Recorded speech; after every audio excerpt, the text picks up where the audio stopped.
The African Law Foundation, in collaboration with civil society organizations, human rights groups and government agencies, has called for urgent legal reforms to address the shortcomings of Nigeria's current punitive approach to drug control.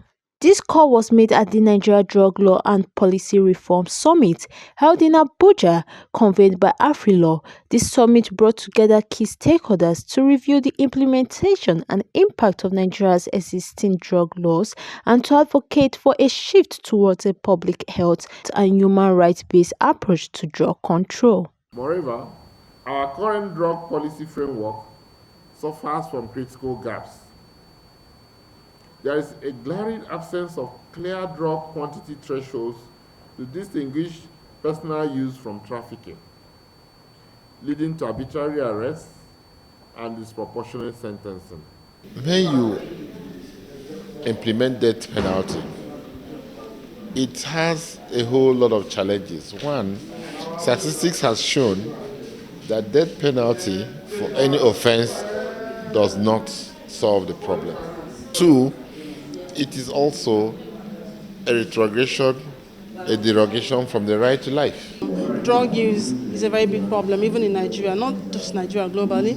And with the policy gives us a directive on what to do, how to go about it, and the things we need to do to protect them so that it doesn't repeat itself in future. So in drug issue, we have to do what is called being proactive. We're looking at the prevention, the treatment, the rehabilitation, the reintegration. With all this, we need a perfect policy to push them forward to the society. And policy reform in Nigeria. And the campaign we are talking about, the reform we are talking about, is the reform that is centered on public health and human rights. And the reforms that are going on, the amendment of NDLEA Act to make it more, to strengthen NDLEA, we are also saying that the amendment must encompass the key, and it must not be in absent of public health and human rights approach. Speaking at the event, the convener of the summit and the founder of AFRILAW, who also serves as the coordinator of the campaign against death penalty for drug offenses in Nigeria, emphasized the need for increased investment in public health services and the rehabilitation of drug users.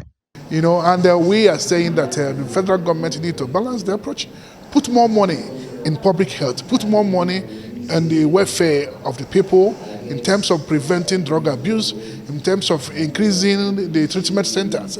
We have a limited treatment centers in Nigeria. Most people that are suffering from drug use disorder doesn't have treatment centers. You have asked a very difficult question, but I think the Nigerian government is doing a lot to reduce the menace of drug abuse in Nigeria.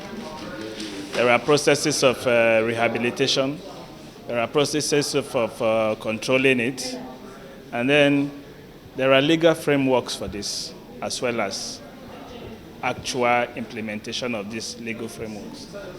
So if you go to our judicial systems, I think the courts are doing enough. Government institutions are trying their best, but it's not a problem that can just go away with a wave of hand. But if you ask me, I think Nigeria is trying.